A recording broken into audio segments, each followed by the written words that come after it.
एक सैनिक की दिल छू लेने वाली कहानी। ये कहानी एक सैनिक की है जो वियतनाम में युद्ध के लिए गया था। युद्ध समाप्त होने के बाद जब उसके घर लौटने की बारी आई तो उसने अपने माता पिता को सैन फ्रांसिस्को से फ़ोन किया। माँ और पिताजी, मैं घर आ रहा हूँ, लेकिन घर आने से पहले मुझे आपसे एक बात पूछनी है। मेरा एक दोस्त है जिसे मैं अपने साथ घर लाना चाहता हूँ। क्या मैं उससे ला सकता हूँ? बिल्कुल बेटा, ये भी कोई पूछने की बात है। हमें तुम्हारे दोस्त से मिलकर बहुत खुशी होगी, माता पिता ने जवाब दिया। लेकिन पहले एक बात आप लोग जान लें, सैनिक बोलता गया। युद्ध में वह बहुत ही बुरी तरह घायल हो गया है। उसने एक बारूदी सुरंग पर पैर रख दिया था और उसने अपना एक हाथ और एक पैर गंवा दिया है। उसके पास कोई जगह नहीं है जहां वो जा सके, इसीलिए मैं उसे अपने साथ रहने के लिए लाना चाहता हूँ। उसकी यह बात सुनकर उसकी माँ बोली, बेटा, तुम्हारे दोस्त के बारे में जानकर हमें बहुत दुख हुआ। हो सकता है हम उसके रहने के लिए कोई जगह तलाश कर सकें।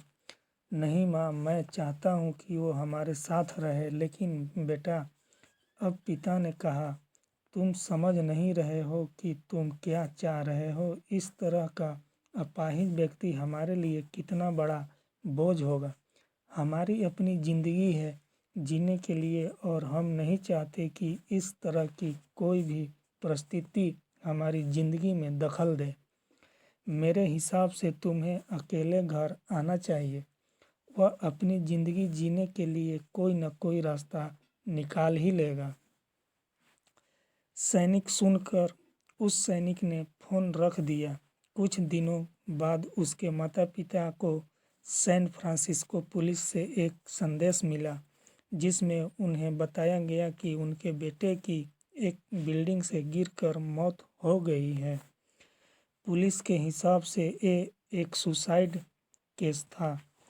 दुखी माता पिता ने तुरंत ही सैन फ्रांसिस्को के लिए फ्लाइट बुक कराई और वहां पहुंच गए।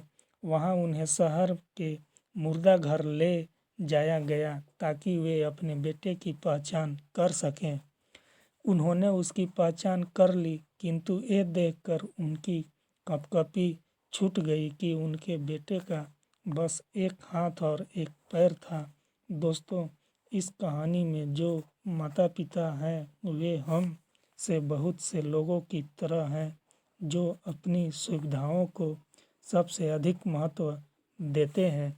वे उन लोगों से प्यार करना या रहना या समय बिताना चाहते हैं जो दिखने में अच्छे हैं, स्वस्थ हैं या फिर जिनके साथ रहकर उन्हें मज़ा आता है। वे ऐसे लोगों को पसंद नहीं करते जो देखने में स्वस्थ, सुंदर या स्मार्ट नहीं है, या जिनके साथ वे मज़ा नहीं कर पाते या जो किसी भी रूप में उनके लिए असुविधाजनक है।